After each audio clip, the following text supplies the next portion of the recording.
ॐ भूर्भुवः स्वः तत्सवितुर्वरेण्यं भर्गो देवस्य धीमहि धियो यो नः प्रचोदयात्।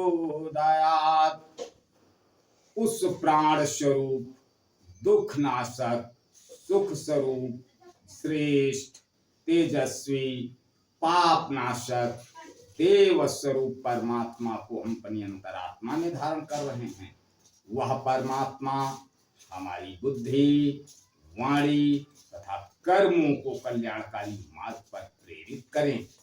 परम पूजनीय गोस्वामी तुलसीदास जी द्वारा रचित श्री रामचरितमानस महाकाव्य का ये भाग नंबर 203 आप लोगों के समक्ष प्रस्तुत कर रहा हूं। आप लोग इसका श्रवण करें और जीवन आनंदमय बनाएं। गोस्वामी तुलसीदास जी भगवान राम और लक्ष्मण के सुंदरता का बखान करते करते लिख रहे हैं। वै किशोर सुषुमा सदन श्याम गौर सुख धाम अंग अंग परवारी हैं कोटि कोटि सतकाम। इनकी किशोर अवस्था है, ये सुंदरता के घर सामरे और गोरे रंग के तथा सुख के धाम हैं। इनके अंग अंग पर करोड़ों अरबों कामदेवों को निछावर कर देना चाहिए।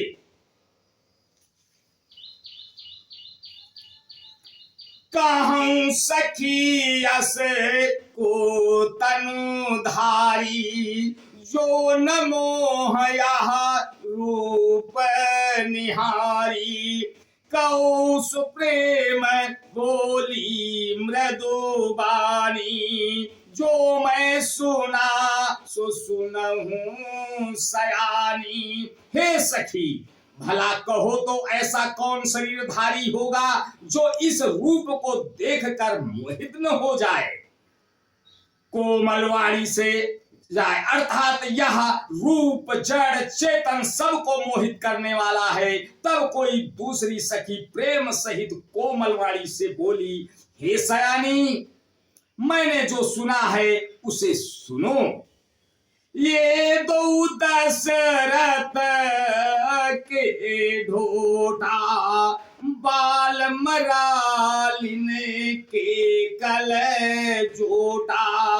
मुनि कौशिक मख के रखवारे जिन रन राजीरा निशाचर मारे। ये दोनों राजकुमार महाराजा दशरथ जी के पुत्र हैं। बाल राजहंसों का सा सुंदर जोड़ा है। ये मुनि विश्वामित्र के यज्ञ की रक्षा करने वाले हैं।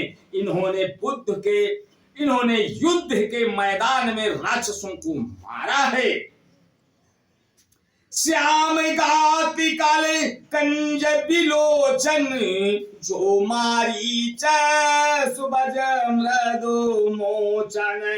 कौशल्या सुत सो सुख खानी नाम राम धनु शायक पानी। जिनका श्याम शरीर और सुंदर कमल जैसे नेत्र हैं, जो मारीच और स्वभाव के मद को चूर करने वाले और सुख की खान हैं, और जो हाथ में धनुष बाण लिए हुए हैं, वे कौशल्या जी के पुत्र हैं। इनका नाम राम है। गौर किशोर भेसुबर काछे ओकर सर चाप राम के पाछे। लक्ष्मण नाम राम लघु भ्राता सुन सकिता सुमित्रा माता। जिनका रंग गोरा और किशोर अवस्था है, और जो सुंदर वेश बनाए और हाथ में धनुष बाण लिए श्री राम जी के पीछे पीछे चल रहे हैं, वे इनके छोटे भाई हैं। उनका नाम लक्ष्मण है। हे सखी सुनो, इनकी माता सुमित्रा हैं। विप्रकाजु करी बंधु दो, मग मुनि बधु धारी, आए देखन चाप मक सुनिहर सी सब नारी। दोनों भाई ब्राह्मण विश्वामित्र का काम करके और रास्ते में मुनि गौतम स्त्री अहिल्या का उद्धार करके यहाँ धनुष यज्ञ देखने आए हैं। यह सुनकर सब स्त्रियां प्रसन्न हुई। आज बस यहीं तक, आगे का अगले भाग में। तब तक के लिए जय श्री राम। ओ